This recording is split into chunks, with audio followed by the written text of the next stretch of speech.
Hey folks, welcome to Guitar Daily. It's Nick Granville coming to you from Wellington, New Zealand. So today I thought I'd talk about a couple of riffs that I've kind of learnt wrong. These are things I've been playing for a long time, incorrectly. When I learnt these, I remember learning all three of them. I just picked them out from records, because that's the way you had to do it. And then actually one of them I was actually showing, but I picked them out and I picked them out incorrectly. And now with the internet, you can kind of watch anyone play anything, and AI and all that sort of stuff. I figured out how they actually go. First one, number one, it's probably one of the first riffs you ever learned was "Smoke on the Water." Right? We all went.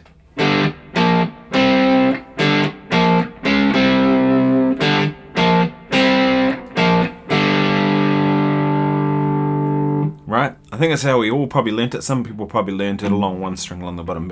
But anyway, we learnt it like that. I played it that way for so long. I still played it that way up until recently. And then I saw this thing of Richie Blackmore playing, and I noticed he was going, it's not the open D and G.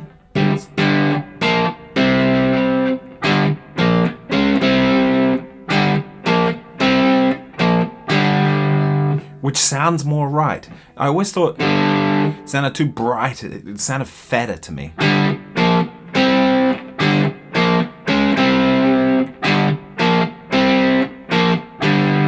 Now I have seen a video of him playing it up here.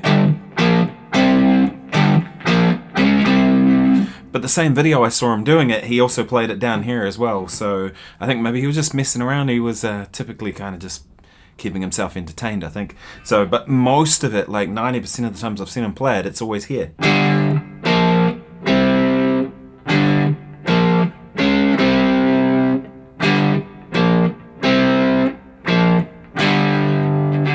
It's funny, isn't it? We all played that incorrectly.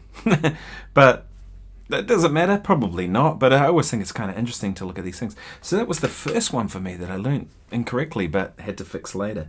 Second one, Enter Sandman by Metallica. When I was a teenager, I was a huge Metallica fan. I love those guys. I still think they're great. And I always went,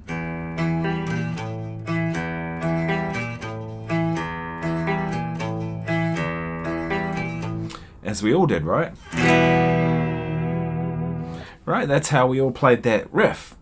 It's wrong. I saw this video recently of someone talking about it and showing how it went, and I was like, oh my god, I had it wrong.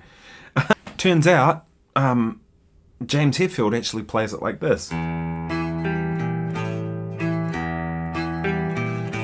So it's fourth finger, second finger, and the reason is you need that note to sustain across it. Have a listen to it. I can't play it now because I'll get a copyright strike, but have a listen and you'll hear that that note sustains.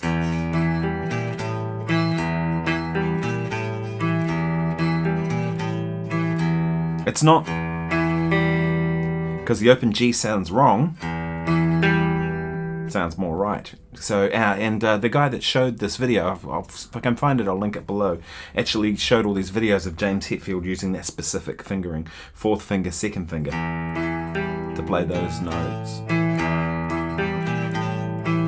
in order to get the sustain. Funny, isn't it? We all played it wrong.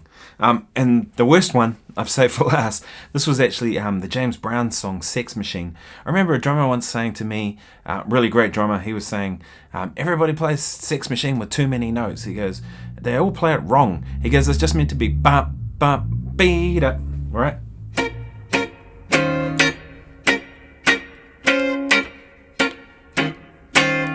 His beef with it was all the guitar players he'd played with would all go.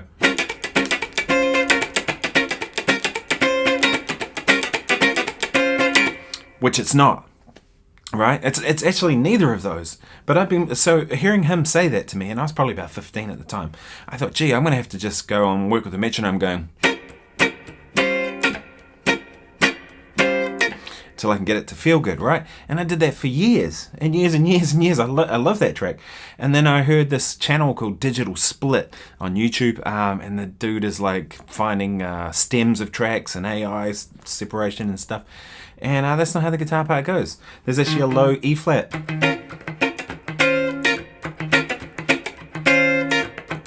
There's a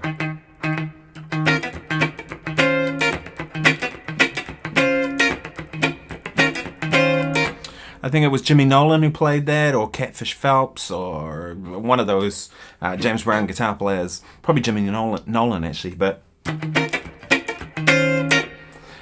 makes all the difference having that low note in there. Just makes it feel a certain kind of way. So isn't it really a golden age of learning now? You have these YouTube channels. I'd like to think that I'm kind of contributing to all that with all this information that people have kindly shown me, and I'm hoping to pass on to you all via this Guitar Daily thing, this daily thing I do on YouTube. But isn't it awesome that we have these resources and we can go and watch actual Richie Blackmore. We can go and watch Richie Blackmore play it in 10 different versions from 10 different albums and see exactly how it's supposed to go. We can have these AI separation things. You know, people sort of act like AI is the end of the world, and maybe it will be like the world as we know it, but there's benefits, right? And one of the things with AI is this AI stem extraction stuff. You know, Moises and apps like that. It's fantastic. You know, it's a really good resource for learning things properly. Anyway, I hope this has been useful. Those are 3 that kind of I learned incorrectly, and maybe you did too. If you did, let me know in the comments below.